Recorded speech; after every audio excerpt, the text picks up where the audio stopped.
¿A qué se refiere el autor cuando habla de una nueva tierra? Y dice: debemos comprender aquí que el cielo no es un lugar al que hay que ir, sino que se refiere al plano interior de la conciencia.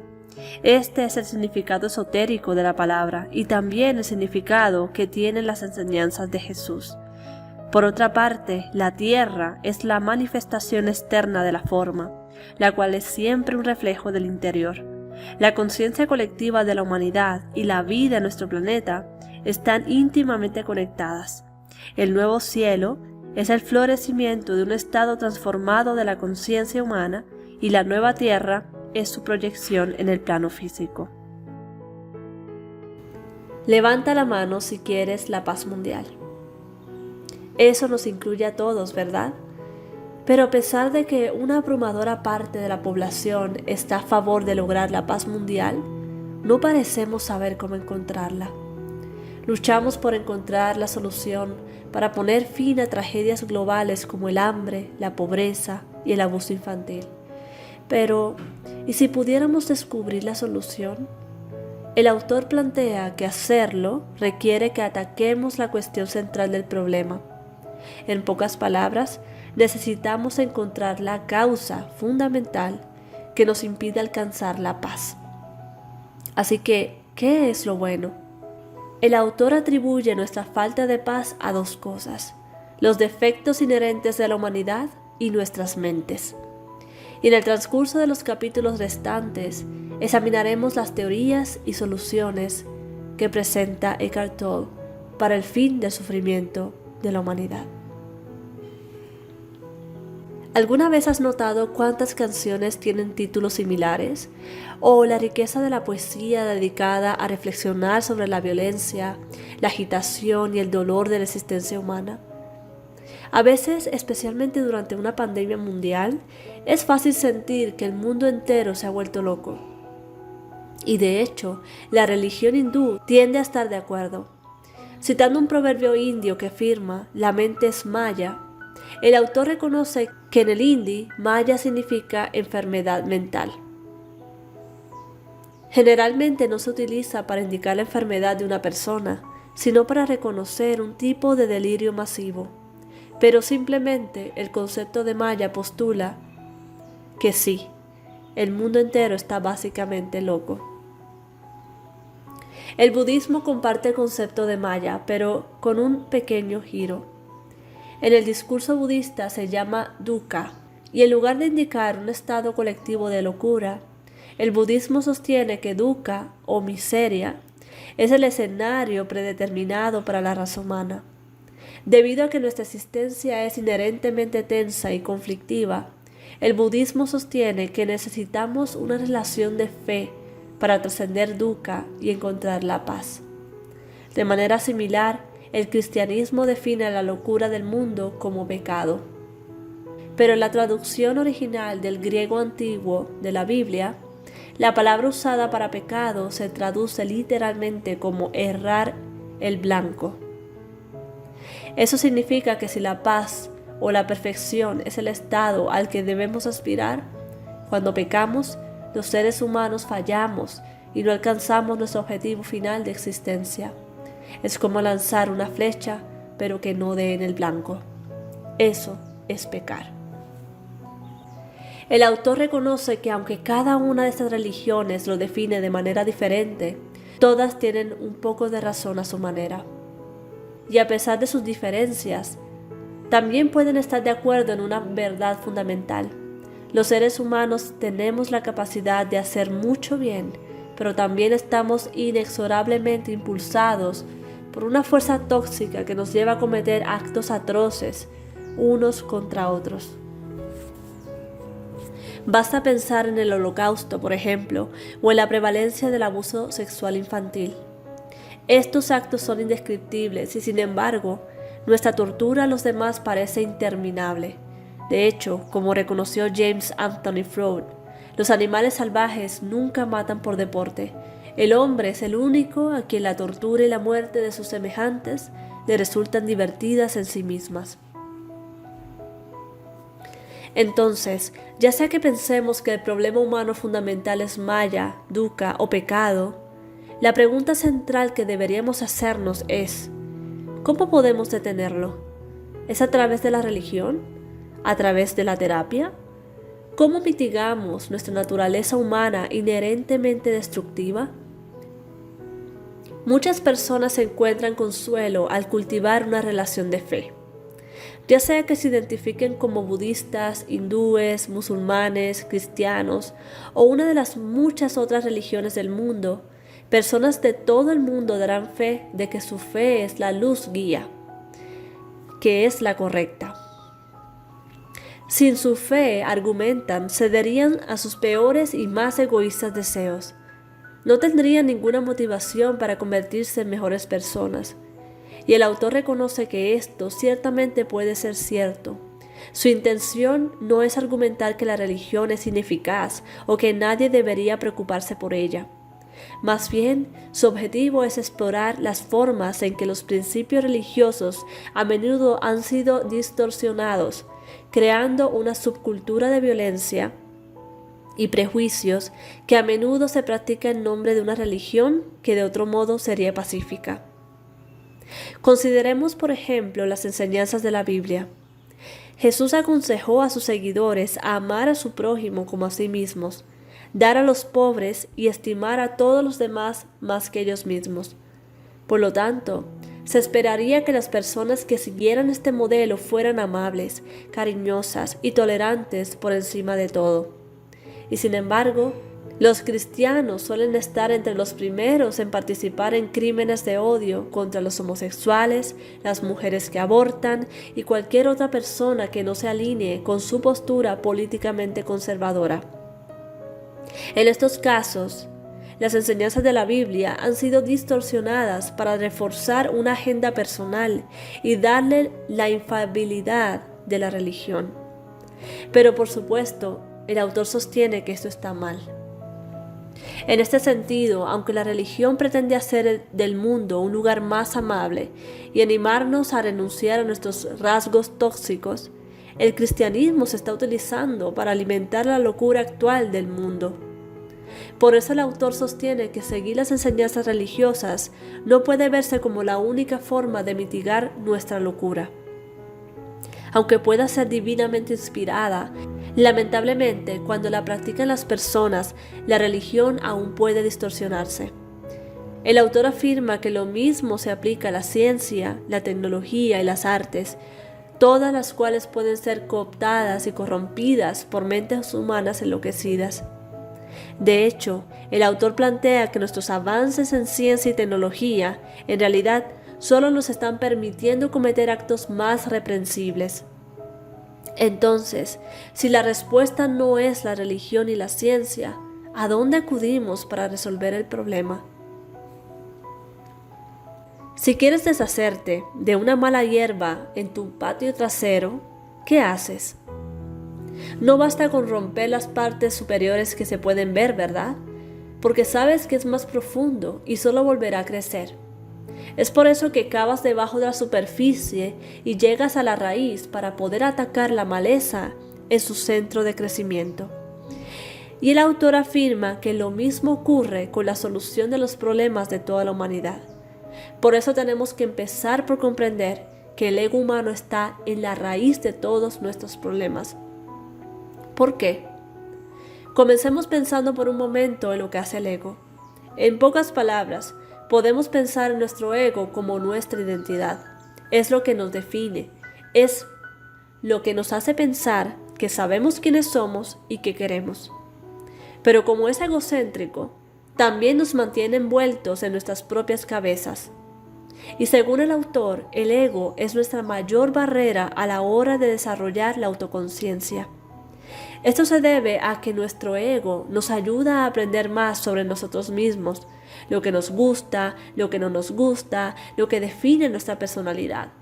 Pero también nos engaña, haciéndonos pensar que realmente nos conocemos a nosotros mismos. En este caso, conocerse a uno mismo significa identificar sus fortalezas y debilidades. Significa ser consciente de las áreas en las que tienes dificultades. Significa confrontar las partes de nosotros mismos que nos asustan y aprender a abordarlas. También significa aprender a redefinir nuestra ansiedad en términos realistas, como darnos cuenta de que nuestra autoestima y nuestras identidades no pueden definirse por nuestros éxitos, fracasos o los bienes materiales que acumulamos. En pocas palabras, significa reconocer que nuestra conceptualización de nosotros mismos no está completamente desarrollada ni es completamente precisa. Y según Toll, la ansiedad, el miedo y la inseguridad tan comunes en la condición humana provienen de nuestro ego. Entonces, a medida que aprendemos a renunciar a nuestro ego, el autor afirma que también aprenderemos a reconocerlo como la fuente de toda nuestra agitación interna. La palabra en torno a la cual se centra nuestra vida es yo. Poner tal énfasis en el ego crea un falso sentido de identidad. Albert Einstein llama esto una ilusión óptica de la conciencia, porque nuestros pensamientos y las emociones que la acompañan la fabrican. El autor llama esto el falso yo creado por la mente, que es algo que se desarrolla desde el nacimiento. El autor recuerda haber observado a una mujer en el metro que luchaba contra un trastorno mental. Hablaba consigo misma incesantemente y con enojo, y continuó haciéndolo durante todo el viaje. Se preguntaba por ella, cuando de repente se dio cuenta de que también estaba hablando solo. Se dio cuenta de que él no era diferente de ella. Todo este pensamiento y todas esas palabras que usamos para describir nuestro pensamiento son solo una parte minúscula de nuestra conciencia, pero nos atrapan en una disfunción. Toll afirma que Descartes se equivocó cuando dijo, pienso, luego existo. En cambio, había identificado la base del ego. Jean-Paul Sartre decía, la conciencia dice yo soy. La conciencia que dice yo soy no es la conciencia que piensa. Entonces, en el instante en el que eres consciente de que estás pensando, esa conciencia deja de ser parte de tu pensamiento. Esta es una dimensión crucial de la conciencia despierta.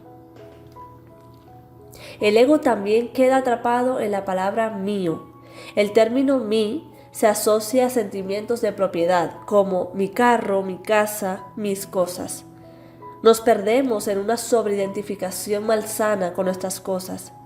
Dice que operamos basados en yo tengo, por lo tanto, yo soy. Nos recuerda que la mayoría de las personas no se dan cuenta de que nada de lo que poseen tiene nada que ver con quienes son, hasta que están en su lecho de muerte. El autor no nos pide que renunciemos a nuestro apego a las cosas, sino que simplemente seamos conscientes de ello. Explica una nueva conciencia como yo soy la conciencia que es consciente de que hay apego. Si pensamos que tenemos una fuerte necesidad de tener, el querer es aún más adictivo. El ego quiere querer más de lo que quiere tener. Tener siempre es reemplazado por más querer, y es un ciclo sin fin. Otra forma de identificación es con el cuerpo. Esto podría ser en forma de identificación de género, apariencia o condición física y salud, lo que nos obliga a asumir roles específicos desde el principio, influyendo en todos los aspectos de nuestras vidas. Sin embargo, podemos aprender a alejarnos de la forma externa de nuestro cuerpo y conectarnos con lo que se siente internamente. A su vez, podemos tomar conciencia de un poderoso campo energético interior. ¿Puedes sentir la vida en tus propias manos? Mientras me escuchas, ¿puedes sentir la energía de tu campo interior, de tu ser, de cómo la vida emana de ti? Intenta centrar tu atención en tus manos. Sé consciente directamente de lo que está sucediendo y observa lo que sientes. Mira todos los elementos que componen tus manos y observa cómo se mueven y experimentan el tacto. Luego haz lo mismo con los pies y continúa con otras partes del cuerpo. Ejercicios como este nos hacen más conscientes de nosotros mismos y también nos mueven hacia lo informe, lo que el autor también llama ser. La forma en que reaccionamos ante los demás ocurre a lo largo de un espectro, desde la búsqueda de fallas y las quejas hasta la violencia física entre las personas, grupos y países.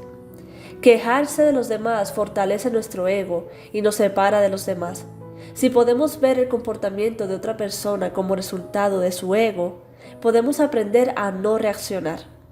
La no reacción hacia los demás es decisiva para la Tierra, porque en última instancia permite que el ego humano colectivo se disuelva. Es una fortaleza que resalta la cordura en nosotros mismos y en los demás, y el autor cree que es nuestra protección más importante.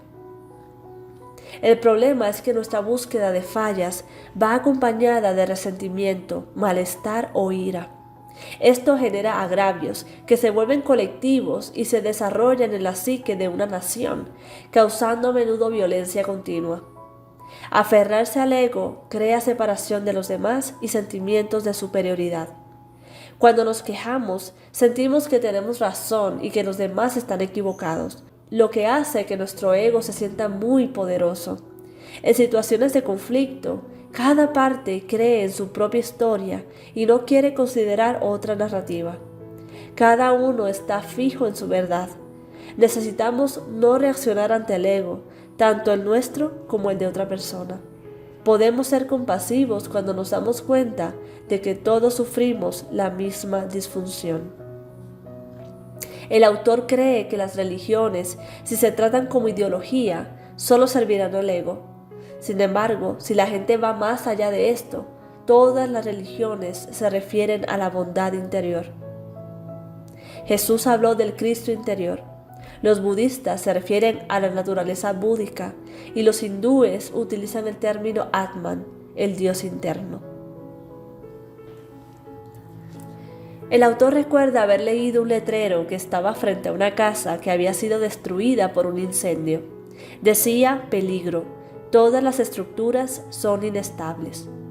Él cree que si consideras esto como una declaración sobre la vida, surge algo de paz en tu interior. Puede que nos permita acceder a lo que es estable. Lo que es estable es nuestro ser, porque está siempre presente en el trasfondo de nuestras vidas, sin importar qué ocurra. Sin embargo, nuestros egos tienen muchas caras. Quizás sea un rol o una ocupación estereotipada que tenemos, que sentimos que define quiénes somos, o tal vez sea una sobreidentificación con nuestro rol de padres, donde tendemos a vivir a través de nuestros hijos. Incluso cuando intentamos ser nosotros mismos, simplemente estamos adoptando otro papel. Pero si podemos adaptarnos a la hora de cualquier situación, no necesitaremos ser nadie en particular. ¿Alguna vez has dicho algo como, hay cosas que dije o que no hice en el pasado que me impiden estar en paz ahora? Estos sentimientos representan nuestras líneas de tiempo. Todos sentimos a veces algún resentimiento hacia el pasado o el futuro. Estar en paz es basar tu orientación temporal en el presente. Al ego no le gusta el presente en absoluto y empieza a intentar cambiarte. Darse cuenta de su estado negativo es un comienzo exitoso. El autor cree que queremos algo de esta negatividad. Tal vez nos beneficiemos de la miseria o de hacer infeliz a otra persona. Si nos damos cuenta de que disfrutamos bastante de esta negatividad, comenzamos a despertar. A esto se le llama presencia consciente, que es capaz de presenciar. Sin embargo, tenemos momentos en los que estamos libres del ego. Algunas personas que son excepcionalmente buenas en su trabajo, a veces lo encuentran como una práctica espiritual. Están en el ahora. Si grupos como empresas, escuelas o comunidades ilustradas pueden desarrollar una nueva conciencia, podrían acelerar un cambio planetario.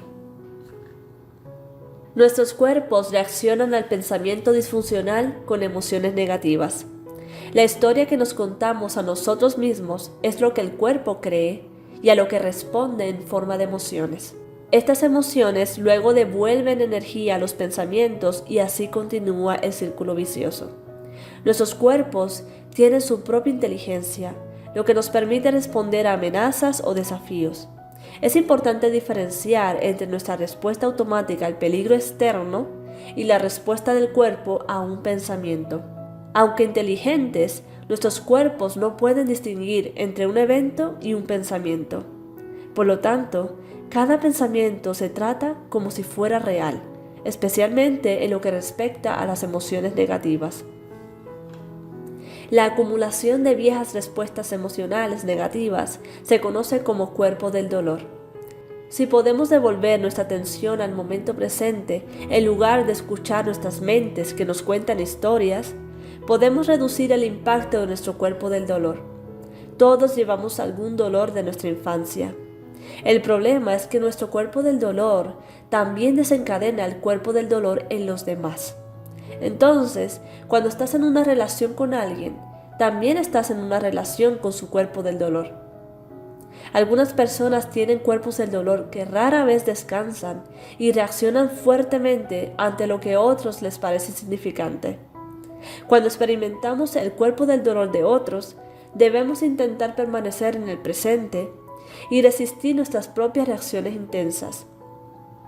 Un ejemplo de práctica físico-espiritual que puede ayudar a reducir la intensidad del cuerpo del dolor es el Tai Chi y puede cambiar un campo de energía colectivo. El primer paso para librarse del cuerpo del dolor es darse cuenta de que tú y los demás tienen una historia única sobre el cuerpo del dolor. Cuando sabes que estás sintiendo el cuerpo del dolor, empiezas a disminuir este poder. Simplemente permitirse sentir lo que sea que estés sintiendo en el momento puede brindarte plenitud y liberación. Podemos fortalecer esta plenitud y esta liberación reconociendo la abundancia dentro y a nuestro alrededor. Podemos convertirnos en dadores, incluso si es simplemente saludando a un extraño con una sonrisa. El autor en diferentes ocasiones pregunta: ¿qué relación quieres con el momento presente? Si quieres hacerte amigo de él, tienes que dar el primer paso, porque el ego no permanecerá en el momento presente. El ego trata el presente de tres maneras. En primer lugar, lo trata como un medio para un fin, porque un momento futuro es más importante. En segundo lugar, puede tratarse como un obstáculo. En otras palabras, hay un problema que debe resolverse antes de poder ser feliz. Y en tercer lugar, puede ser visto como el enemigo, donde odias lo que haces y donde estás. Necesitamos decidir cuál de estos se aplica a nosotros. Además, debemos considerar el tiempo psicológico, que analiza cómo nos movemos entre el pasado, el presente y el futuro. Cuando miramos el cielo por la noche, nos damos cuenta de que tenemos afinidad por el espacio, su esencia de la nada, su silencio y su profundidad. Nos ayuda a reconocer nuestra propia profundidad y espacio interior. Tenemos que equilibrar esta conciencia del espacio con nuestro desorden de pensamientos. Si podemos ver la quietud interior en el fondo mientras suceden las cosas en primer plano, nos despertamos. El espacio entre nuestros pensamientos se puede encontrar en cosas ordinarias, en el sonido de la lluvia, notar el movimiento de las nubes en el cielo, o ser amable con un extraño. Pero para ser consciente se requiere quietud interior. El consejo aquí es: quédate quieto, mira, escucha, vive. Mira un objeto cercano, como un bolígrafo o una taza. Mira con curiosidad, pero no te dejes atrapar por tus pensamientos sobre este objeto. Amplía esto incorporando objetos alrededor de la habitación. Luego escucha los sonidos sin etiquetarlos como agradables o irritantes. Hacer este ejercicio puede hacerte consciente de una sensación de quietud en el fondo, un espacio interior pacífico. Usa tu respiración para desviar tu atención de tu pensamiento. Además, intenta tomar conciencia de la amplitud de tu cuerpo interior. Este es un ejercicio perfecto que fomenta el despertar espiritual. ¿Hay algo en tu pasado que te cuesta dejar atrás? ¿Algo que a veces te golpea de la nada como un rayo y te hace estremecer? algo que provoque un repentino destello de ira, ya sea algo que hiciste, una acción que te genera culpa, vergüenza, o algo que te hicieron, que te hace sentir enojado, amargado o herido. Todos luchamos con estos sentimientos, pero como ocurre con la mayor parte de la vida, la clave está en cómo los manejamos. Si eres como yo, es posible que sientas que se requiere una fuerza sobrehumana para no obsesionarte con el asunto. Quizás no puedas resistir la tentación de darle vueltas al problema una y otra vez en tu cabeza, reflexionando sobre los ¿qué pasaría si? ¿Y si no hubiera dicho eso? ¿Y si nunca me hubieran hecho eso? ¿Y si todo hubiera resultado diferente? No es ningún secreto que pensar demasiado puede ser debilitante o puede llenarnos de una ansiedad paralizante sobre el futuro. Pero el autor quiere asegurarles que nunca debimos vivir de esa manera. Por eso nos invita a hacer un balance de nuestra vida y considerar algunas cosas. ¿Hay algo que debes dejar ir? ¿Sientes que acumulas agravios, desaires, ofensas y pequeños momentos hirientes que te hunden? ¿Te impiden vivir tu mejor vida? Para la mayoría de nosotros, la respuesta es sí, por lo que el autor aboga por aprender a centrarnos en el momento presente y distanciar nuestra mente del incidente. Estas palabras de «Conócete a ti mismo» fueron inscritas sobre la entrada del templo de Apolo en Delfos, lugar del sagrado oráculo.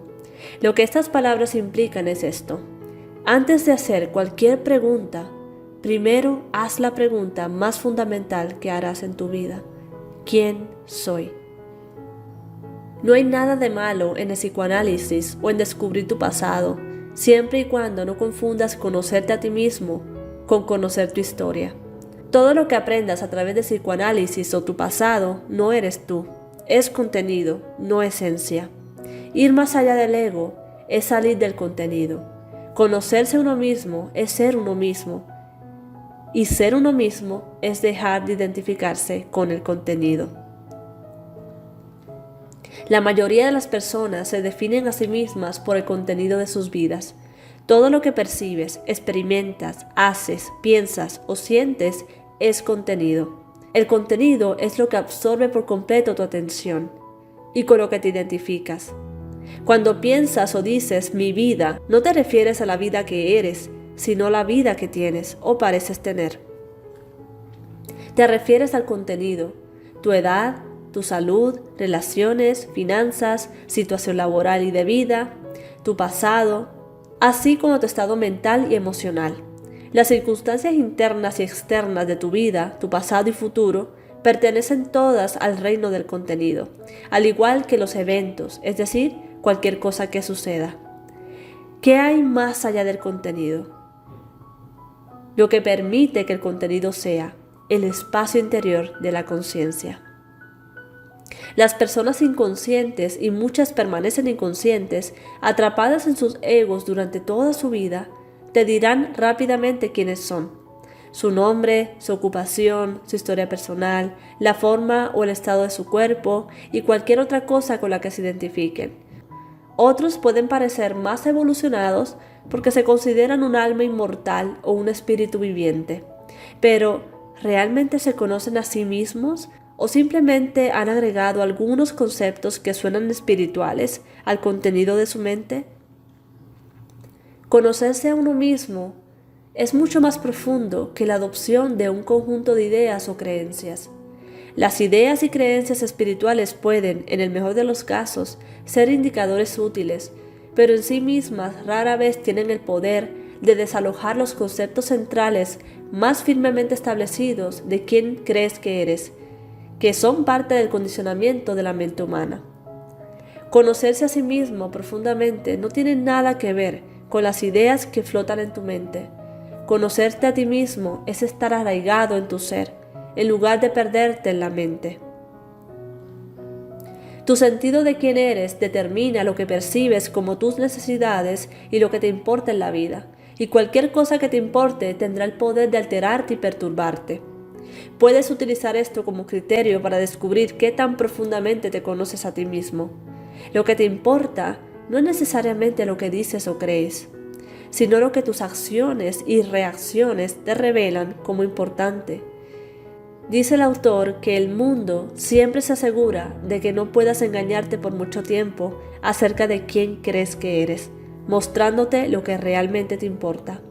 La forma en que reaccionas ante las personas y las situaciones, especialmente cuando surgen desafíos, es el mejor indicador de cuán profundamente te conoces a ti mismo. Nadie puede decirte quién eres. Sería simplemente otro concepto, por lo que no te cambiaría. Quien eres no requiere creencia. De hecho, toda creencia es un obstáculo. Ni siquiera requiere tu realización, puesto que ya eres quien eres. Pero sin darte cuenta, quien eres no brilla en el mundo. Permanece en lo no manifestado, que es, por supuesto, tu verdadero hogar. Entonces eres como una persona aparentemente pobre que no sabe que tiene una cuenta bancaria con 100 millones de dólares y por eso su riqueza sigue siendo un potencial no expresado. Quien crees que eres también está íntimamente relacionado con cómo te ves tratado por los demás. La realización espiritual es ver claramente que lo que percibo, experimento, pienso o siento, en última instancia, no es lo que soy, que no puedo encontrarme en todas esas cosas que continuamente pasan. El Buda fue probablemente el primer ser humano en ver esto con claridad, por lo que se convirtió en uno de los puntos centrales de su enseñanza. Y cuando Jesús dijo, niégate a ti mismo, lo que quiso decir fue, niega la ilusión del yo. Entonces, ¿quién es el experimentador? ¿Quién eres tú? Conciencia. ¿Y qué es la conciencia? Esta pregunta no se puede responder. En el momento en que la respondes, la has falsificado, la has convertido en otra etiqueta y en otro objeto. La conciencia, cuya palabra tradicional es espíritu, no puede conocerse en el sentido normal de la palabra. Todo conocimiento está dentro del reino de la dualidad, sujeto y objeto, conocedor y conocido. El sujeto, el yo, el conocedor, sin el cual nada podría ser conocido, percibido, pensado o sentido, debe permanecer para siempre incognoscible. Esto se debe a que el yo no tiene forma. Solo se puede conocer las formas y sin embargo, sin la dimensión sin forma, el mundo de las formas no podría existir. Es el espacio luminoso en el que el mundo surge y desaparece. Ese espacio es la vida que yo soy. Es atemporal. Soy atemporal, eterno. Cuando ya no haya nada con que identificarte, ¿quién eres tú? Cuando las formas a tu alrededor mueren o la muerte se acerca, tu sentido de ser, de yo soy, se libera de su enredo con la forma. El espíritu se libera de su prisión en la materia. Te das cuenta de tu identidad esencial como informe, como una presencia del ser anterior a todas las formas, a todas las identificaciones. Te das cuenta de tu verdadera identidad como la conciencia misma, en lugar de aquello con lo que la conciencia se había identificado. Esa es la paz de Dios. La verdad última de quién eres no está en yo soy esto o aquello, sino yo soy.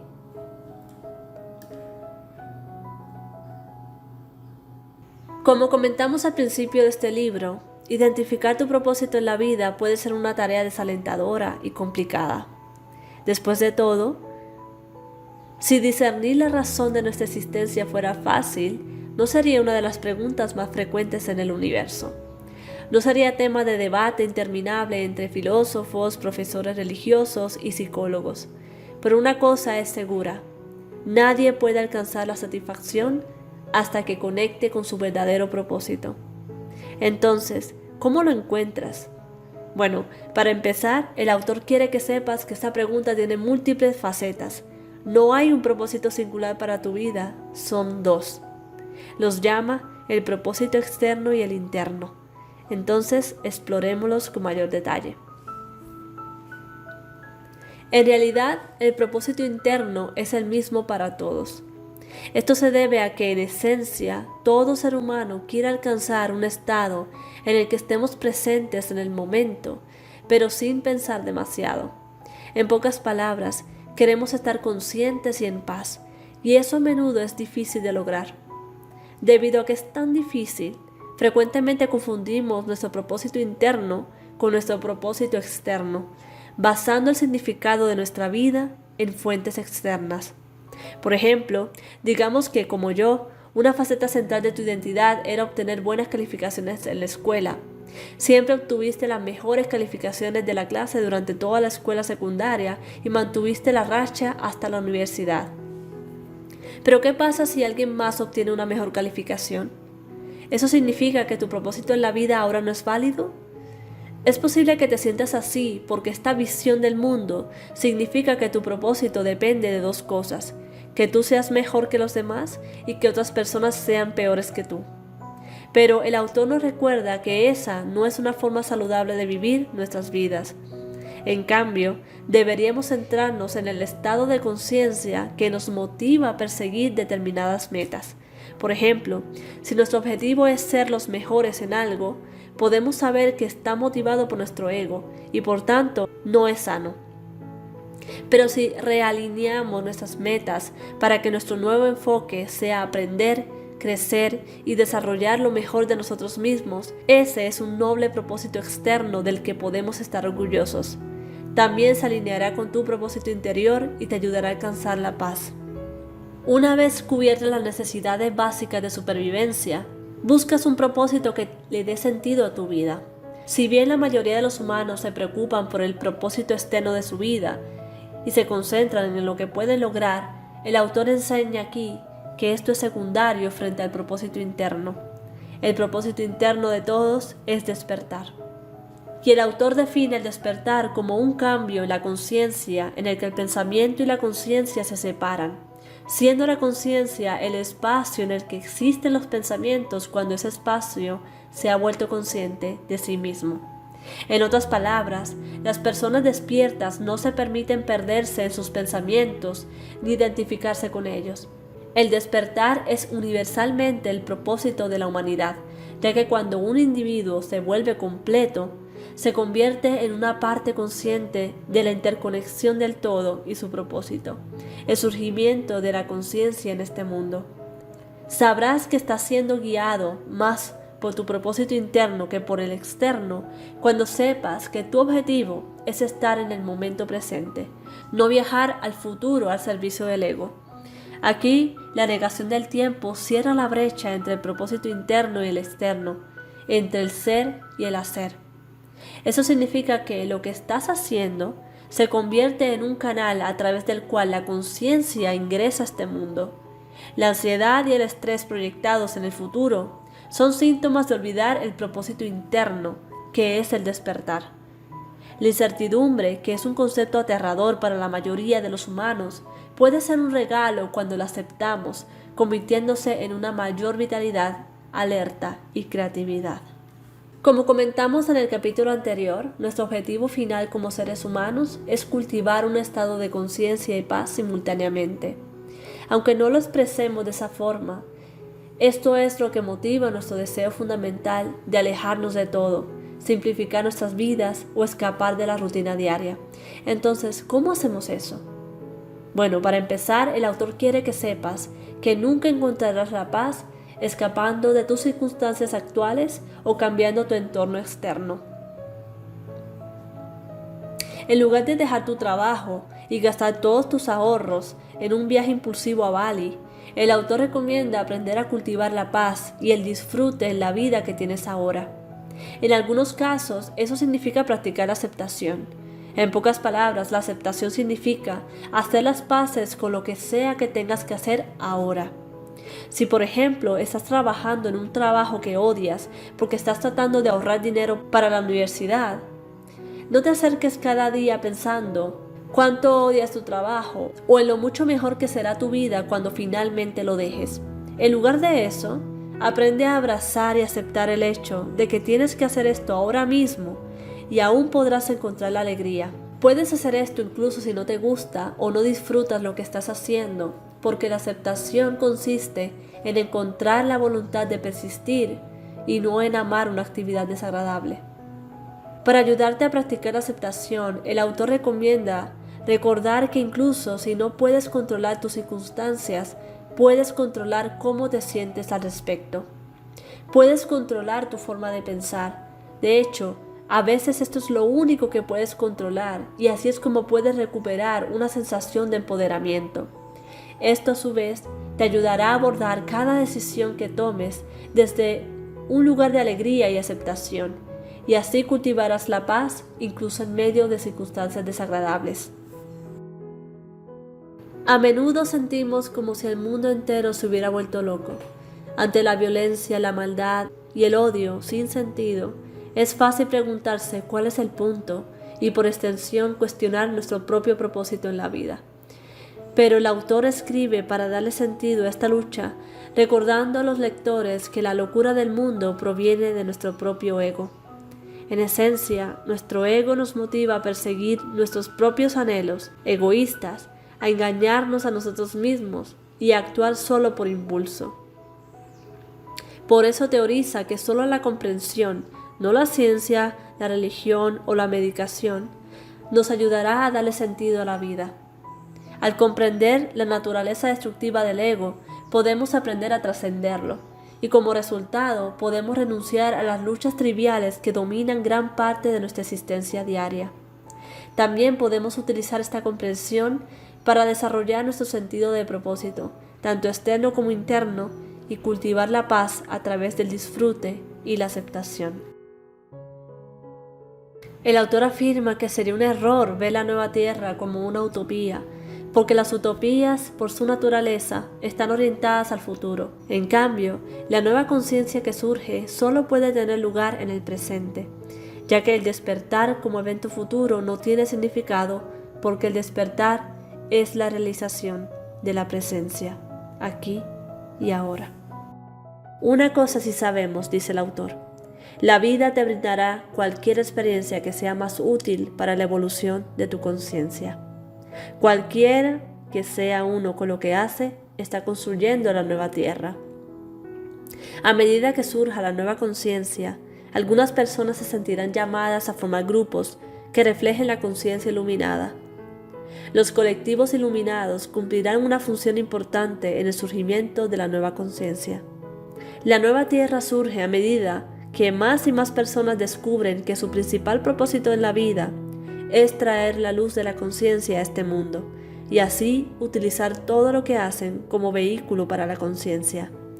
A medida que la nueva conciencia comienza a surgir, un número cada vez mayor de personas ya no necesitan ser sacudidas para tener un despertar.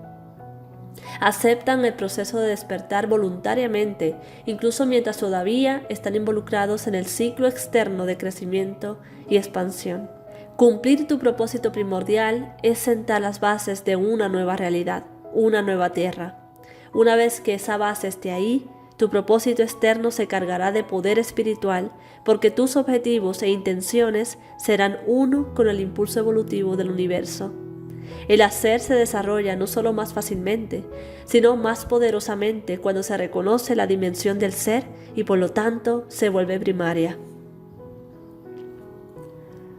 El surgimiento de ese campo unificador de conciencia entre los seres humanos es el factor más esencial en las relaciones en la nueva tierra.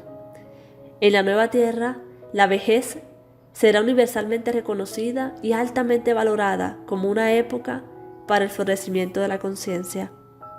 En la nueva tierra, el disfrute reemplazará el deseo como poder motivador detrás de las acciones de las personas. Un nuevo cielo es el surgimiento de un estado transformado de conciencia humana y una nueva tierra es su reflejo en el reino físico. La base de una tierra nueva es un cielo nuevo, la conciencia despierta. La tierra, la realidad externa, es solo su reflejo exterior. El surgimiento de un cielo nuevo y por implicación de una tierra nueva no son eventos futuros que nos harán libres. Nada nos hará libres porque solo el momento presente puede hacernos libres. Esa realización es el despertar. El despertar como evento futuro no tiene significado porque el despertar es la realización de la presencia. Así que el nuevo cielo, la conciencia despierta, no es un estado futuro que deba alcanzarse. Una vida humana sana equilibrada y fructífera es una danza entre las dos dimensiones que componen la realidad, la forma y el espacio. Una nueva especie está surgiendo en el planeta. Está surgiendo ahora y tú lo eres. Tú que estás escuchando esto hasta el final, lo eres.